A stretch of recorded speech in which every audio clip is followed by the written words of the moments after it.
Now that we've learned all about what engineering is, it's time for you guys to actually be engineers. So today we are going to build a prosthetic leg. The first thing we need to do is talk about healthcare. So if you get sick, what's the first thing that you do? Yeah? Yeah? You? My mum. Your mum? Yeah, definitely. What would your mum give you if you were sick?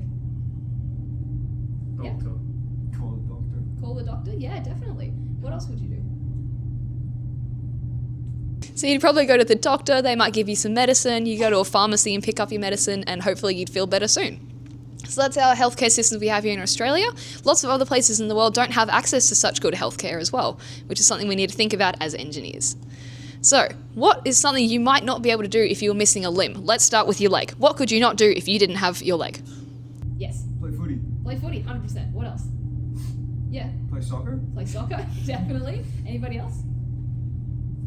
Yes. Play basketball. Play basketball, yeah. So a lot of running, jumping, walking around would be really hard to do. What if you were missing your arm instead?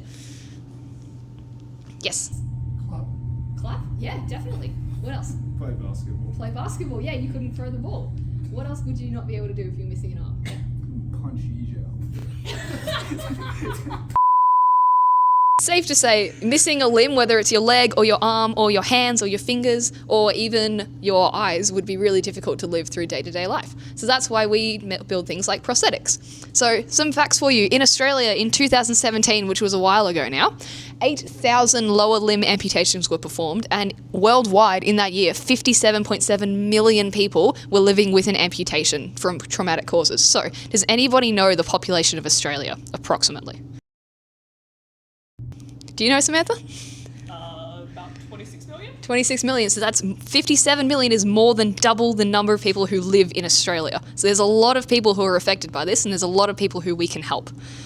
So let's talk about the knee. Does anybody know what that first leg up, the first bone is right at the top of the screen? I'll give you a hint, it's this one that goes through your thigh. It rhymes with lemur. Yes. Femur, that's it, well done. Great work. The strongest bone in the body, it holds most of your weight. All right, let's go the top right one. So this is your kneecap. It has a fancy word name for it. What do we think it is? It rhymes with Nutella. Yes. I forgot. That's okay. Anybody else? I'll give you a hint, it starts with an P. Patella. Patella, there you go, well done. So this is your kneecap, it protects the back of your knee and all the rest of your bones in there from damage. All right, so these little stringy bits, so we're looking at the middle left now, the little stringy bits around the knee, what do you think those are called? Kind of sounds like pigment. Samantha, do you have an idea? Has anybody here ever heard of their ACL or any similar injuries in sports? Oh, wait, I'll give you this. Does anybody know what the L might stand for in ACL? So it stands for ligaments, which are the parts that connect our bones. Very cool. All right, so this big one down here on your calf, no, on your shin, what do we think that one's called?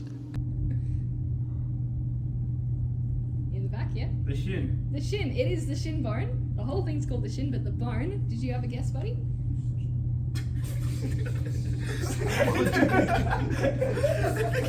Do you two want to take a couple steps away from each other? Just scooch across. Thank you. All right. This one is called the tibia. So it is the shin bone down here. Now, there's one more bone in your bottom of your leg. It's behind here. It connects to your ankle. It kind of sounds like tibia, but if you put an F at the start. Do you have any ideas what it might be called? Fibula. Yes? Fibula. Fibula. Oh my gosh, well done. Yeah, it's called the fibula. So this one is stabilizing. So your tibia takes most of your weight and the fibula is helping you stay stable. All right, let's talk about shock absorption. Now, in the knee, every time we take a step, our bones would grind together if not for the cartilage and the ligaments that's holding them together. That's something called shock absorption. We see something similar in a car crash. Do you know why we build our car bumpers so that the front will crumple if they collide? Does anyone know why? Yes. Looks cool. Well, the car looks cool, but it doesn't look so cool when it's broken. Anyone know why you might do it for the purpose of a car crash?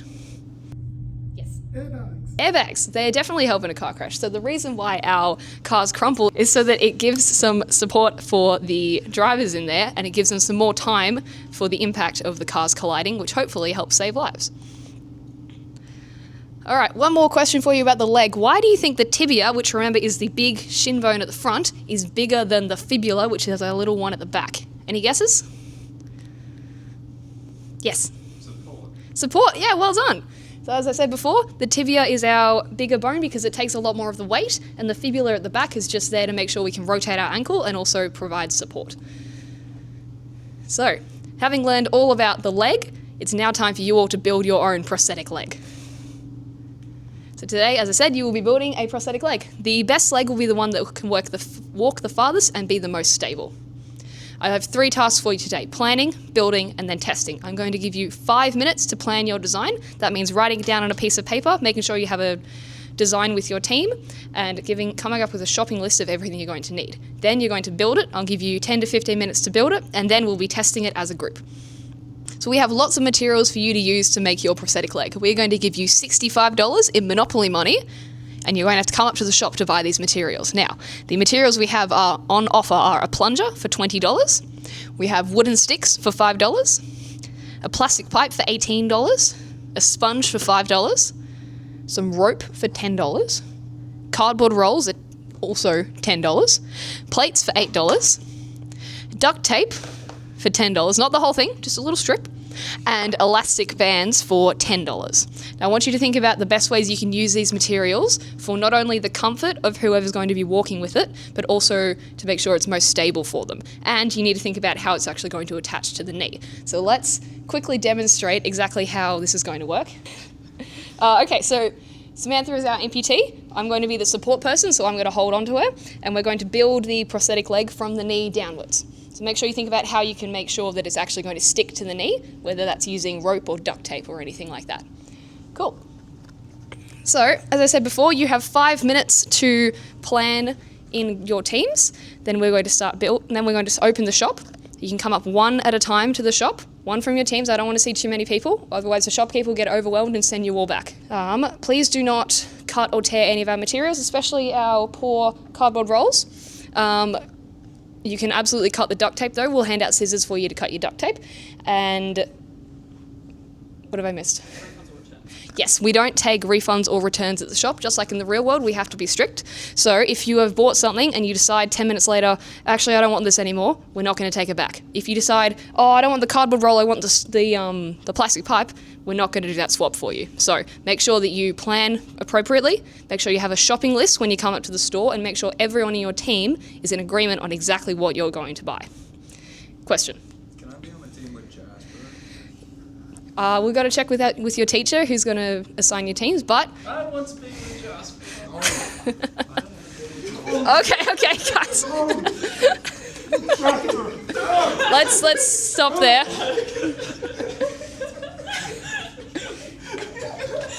So that's when the teacher comes in and takes care of this. So you don't have to deal with this.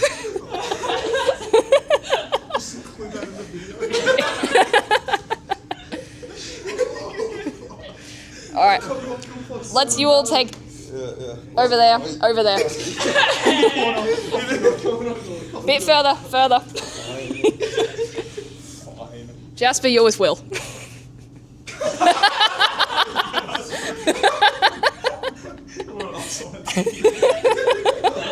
Actually, yeah, good point. Okay. Yeah, get building.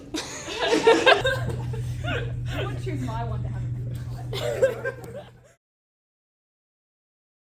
We have rope for $5. No, it's for $10. We have the sponge that I missed, which is for $5. It's $10.